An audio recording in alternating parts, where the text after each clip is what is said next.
Hello everyone, welcome to Guru Mantra Siksha का ग्रंथ. Hopefully everyone is fine and doing good. So guys, ये एक छोटी सी video है जिसमें काफ़ी सारी चीज़ें जो है मैं डिस्कस करने वाली हूँ and these things are very important. जो भी स्टूडेंट्स ने एग्ज़ाम दिया है या फिर जो भी स्टूडेंट्स आगे एग्ज़ाम देने वाले हैं, इक्वली दोनों के लिए ये वीडियो जो है वो इम्पॉर्टेंट है. कुछ क्वेश्चंस हैं जो कि कुछ स्टूडेंट्स ने मुझसे पूछे, सो आई थॉट कि एक कंबाइंड वीडियो मैं आपके लिए बना दूं सो दैट जो भी एक कुछ जनरल क्वेरीज हैं स्टूडेंट्स की वो सॉल्व हो जाए एंड इन केस अगर आपको कुछ नहीं पता तो वो भी आपको पता लग जाए. तो सबसे पहले जो मोस्ट कॉमन चीज़ स्टूडेंट्स की तरफ से आई कि मैम एग्ज़ाम हुआ एंड एग्ज़ाम काफ़ी स्टूडेंट्स का अच्छा भी गया, काफ़ी स्टूडेंट्स का अच्छा नहीं भी गया. हालांकि मेहनत सभी ने की थी लेकिन कुछ टेक्निकल ग्लिचेस की वजह से एंड कुछ और प्रॉब्लम्स की वजह से वो बहुत अच्छा अटेम्प्ट नहीं दे पाए. तो सबसे पहला क्वेश्चन कि CSIR नेट का एग्ज़ाम हो चुका है, अब क्या? वो तो आई नो आप लोगों ने सोच लिया होगा कि अब क्या, बट स्टिल मैं भी अपने कुछ पॉइंट ऑफ व्यू रखना चाहती हूँ सो दैट इन केस कुछ एड ऑन आप लोगों को करना हो तो आप लोग उसमें कर सकें. Second most common, next CSI net का एग्जाम कब हो सकता है. एंड थर्ड चीज जो है वो मैं खुद से ही आप लोगों को कन्वे करना चाहती हूँ सो दैट प्लान बी आपके पास तैयार रहे, एडवांटेजेस डिसएडवांटेजेस दोनों के साथ. तो सबसे पहले हम बात करते हैं पहली चीज की कि एग्जाम हो चुका है, अब क्या?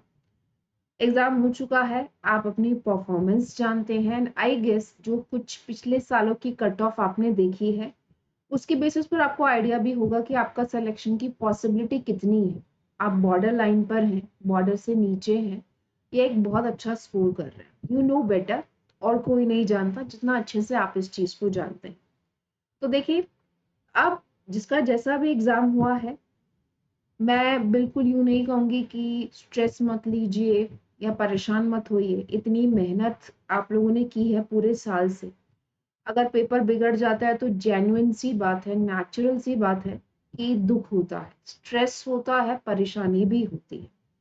बट उस परेशानी को भी हम कितनी पॉजिटिविटी के साथ लेते हैं एंड दुगना जोर लगाकर आगे बढ़ते हैं, वो चीज़ बहुत मायने रखती है.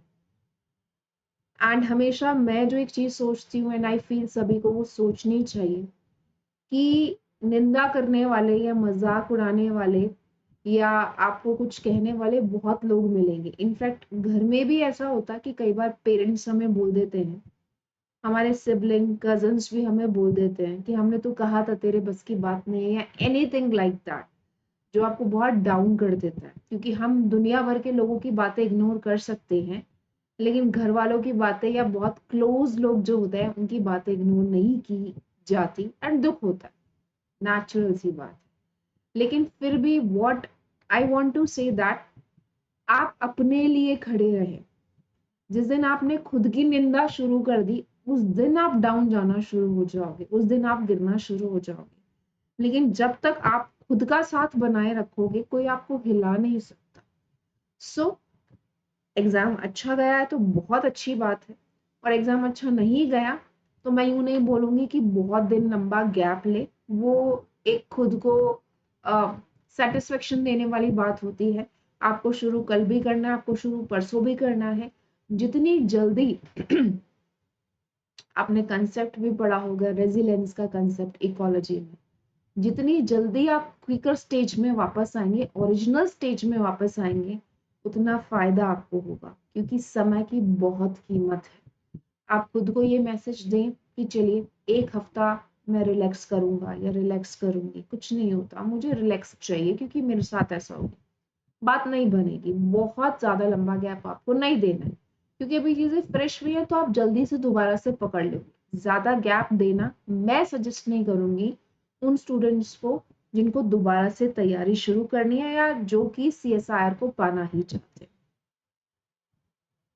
तो अपने प्लान्स आप रेडी करना शुरू कर दीजिए, लिख लीजिए आपको नेक्स्ट CSIR नेट देना है या आपका क्या एम है. वो व्हाट वाले क्वेश्चन में जो है वो आंसर के तौर पर आ जाना चाहिए. राइट। सेकेंड जो क्वेश्चन है, नेक्स्ट CSR नेट का एग्जाम कब होगा? सो जून एंड दिसंबर की नॉर्मल साइकिल्स चलती थी जो कि कोविड टाइम से काफी डिस्टर्ब हुई हैं। कई बार लाइक जुलाई, अगस्त, सितंबर तक चीजें पहुंच गई हैं। तो I don't feel any how, ये मतलब मेरा पॉइंट ऑफ व्यू है कि मुझे बिल्कुल नहीं लगता कि दिसंबर में एग्जाम होगा। हालांकि यू नेवर नो, ऑफिशियल चीज एनटी ही डिक्लेयर करेगा, but this is my inner experience and इतने सालों का एक्सपीरियंस या इनर वॉइस आप कह लीजिए कि आई डोंट फील कि एग्जाम दिसंबर में होगा। हालांकि आप तैयारी दिसंबर तक ही रखिए। आई फील जैन एंड या फेब में जो है एग्जाम हो सकता है, राइट। ज्यादा लंबा गैप हुआ तो मार्च फर्स्ट वीक या मिड तक भी चीजें पहुंच सकती है, नहीं तो फेब में तो आपका एग्जाम होना ही है। तो अपने आप को दिसंबर के हिसाब से तैयार रखिए, बट आप एक आधा महीना ऊपर लेकर भी चल सकते हैं। इतना टाइम लगेगा बिकॉज अभी आपका एग्जाम हुआ है, उसका इवैल्यूएशन होना बाकी है, फिर रिजल्ट आएगा, फिर काफी सारी चीजें बीच में होती हैं। आंसर रिस्पॉन्स शीट भी लगभग विद इन 1 वीक आ ही जाती है। उसके बाद चैलेंजेस होते हैं, चेंज होता है की में, फिर फाइनल रिजल्ट आता है, उसके बाद भी कई बार एक और रिजल्ट आता है, कुछ इशू रह जाते हैं, तो 1-2 महीने का टाइम इस चीज में लग जाता है। तो सितंबर अबाउट टू ओवर, अक्टूबर नवंबर, तो दिसंबर में तो आई डोंट फील की चांस है। तो अच्छा खासा आपके पास टाइम है, स्पेसिफिकली उन स्टूडेंट्स के पास जिन्होंने तैयारी के साथ एग्जाम दिया था, एनी हाउ उनका एग्जाम नहीं हो पाया। एंड उन स्टूडेंट्स के साथ भी जो एकदम फ्रेश स्टार्ट करना चाहते हैं, तो उनके पास भी बहुत अच्छा खासा टाइम है। लेकिन अगर आप बहुत ज्यादा लंबा समय सोचने में लगा देंगे तो that will be a difficulty. अब थर्ड चीज है कि which exam one should give other than CSIR। तो इसके अलावा भी बहुत सारे एग्जाम्स हैं जो आप दे सकते हैं। हमेशा हमारे पास प्लान भी होना चाहिए, ऑल्टरनेटिव होना चाहिए।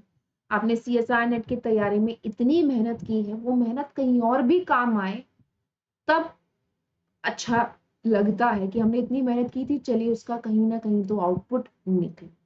तो कुछ एग्जाम्स हैं जो मैं डिस्कस करूंगी, इन केस यू फील आपको एग्जाम देने चाहिए तो एग्जाम दीजिए।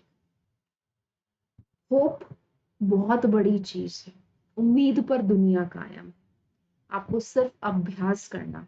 आपके पास अपनी उम्मीद है, आप खुद के लिए हैं, तो आई डोंट थिंक सो कि आपको किसी ने कुछ बोल दिया तो इशू वाली बात है या प्रॉब्लम वाली बात है या ज्यादा स्ट्रेस लेने वाली बात है। जो बीत गई वो बात गई, राइट।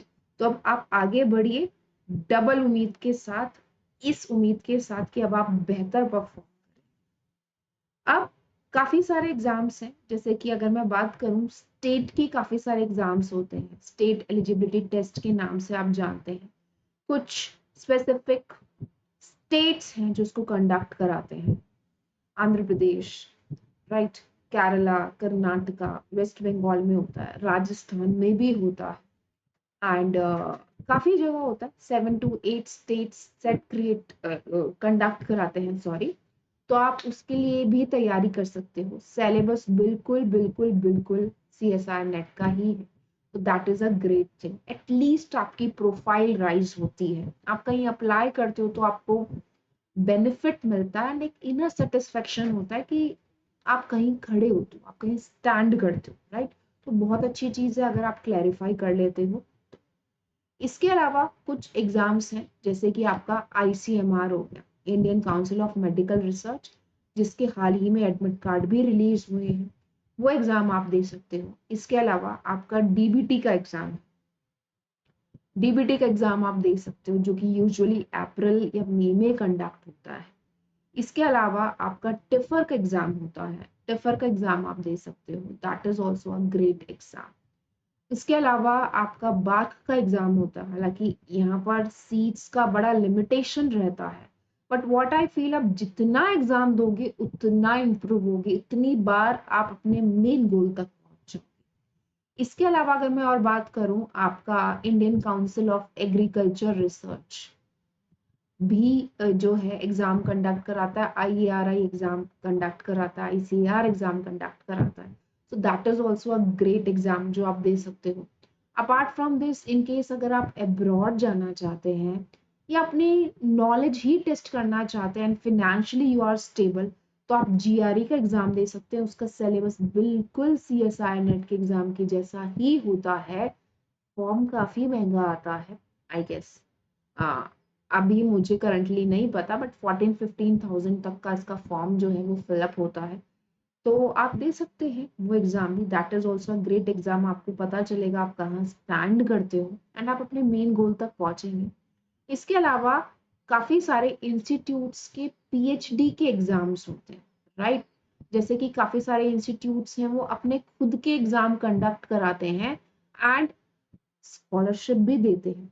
जैसे national institute of immunology NII Delhi का एग्जाम हो गया, आपका IISc का एग्जाम हो गया, ठीक है, NBRC का एग्जाम हो गया, वो जेगी मिल्स के थ्रू ही लेता है, national brain research centre. And आपका NIPGR का एग्जाम हो गया। काफी सारे अच्छे अच्छे रिसर्च इंस्टीट्यूट खुद का एग्जाम भी कंडक्ट कराते हैं। तो जिस भी फील्ड में आपको इंटरेस्ट है, आपको नजर होनी चाहिए अच्छे इंस्टीट्यूट्स पर कि कब डेट निकलेगी, समर सेशन, ऑटम, विंटर, इस तरीके से चलते हैं, कब आप फिल कर सकते हैं उन एग्जाम्स को, तो आप अपना ड्रीम गोल तब भी अचीव कर सकते हैं, राइट। तो बहुत सारे एग्जाम्स हैं जो आप दे सकते हैं। अब इन एग्जाम्स का क्या है कि आप इनसे रिसर्च तो कर सकते हैं, राइट। रिसर्च पर्पस के लिए they are best exams, prestigious exams हैं, सीट्स भी लिमिटेड होती हैं। गेट का एग्जाम यहाँ पर रह गया, गेट का एग्जाम भी मैं यहाँ पर ऐड करना चाहूंगी, जो कि आपका फेब में होता है। BT एक्सेल हो गया, इकोलॉजी का भी एक स्ट्रीम रहता है। तो रिसर्च में these exams will be helpful, stipend भी अच्छा खासा मिलेगा, लेक्चरशिप नहीं मिलती, so that is the main issue. उसके लिए आपको CSR नेट पर ही फोकस करना होता है। तो अब अगर आपका मेन एम रिसर्च में है तो डेफिनेटली आप ये सारी चीजें कंसिडर कीजिए। इनफैक्ट नहीं भी है एंड आप लेक्चरशिप में भी जाना चाहते हैं एंड आपका final and major M CSIR NET है, तब भी मैं कहूंगी कि इन एग्जाम्स को दीजिए, क्योंकि हर एग्जाम में different level of questions, different language, right, different strategy, come seats, ज्यादा अच्छा खासा प्रेशर। कॉम्पिटिटिव एग्जाम में अच्छा प्रेशर हो तो आप और अच्छे से प्रिपेयर होते हो कि इतने लोग हैं, इतनी सीट्स है, मुझे तो बेस्ट देना है। तो आप अपने फाइनल एम तक इम्प्रूव करते चले जाते हो। तो देखिए, करने के लिए बहुत कुछ है, केवल एक चीज नहीं है। अगर आप ओपन माइंड से ऊपर सोचे तो करने के लिए बहुत कुछ है। एक्सपीरियंस गेन करने के लिए please go for these exams, right. And make sure अगर आपकी कोई क्वेरी है इन एग्जाम से रिलेवेंट तो आप मुझे जरूर बताएं। आकाश से ऊंची उड़ान भरनी है तुझे, हुनर से सफलता के लिए जंग लड़नी है तुझे। तो डीमोटिवेट बिल्कुल भी मत होइएगा, जितनी ऊंची उड़ान भर सकते हैं उतनी भरिए, गिरिए, संभलिए, लेकिन उड़ना मत भूलिए। कोई भी क्वेरी हो, कोई भी हेल्प चाहिए तो प्लीज कमेंट सेक्शन में मेंशन जरूर कीजिएगा। एंड इन केस अगर आपने अभी तक मेरा चैनल सब्सक्राइब नहीं किया तो कर लीजिए, टेलीग्राम चैनल भी ज्वाइन कर लीजिए। मिलते हैं जल्दी अपनी नेक्स्ट वीडियो में। All the very very very best.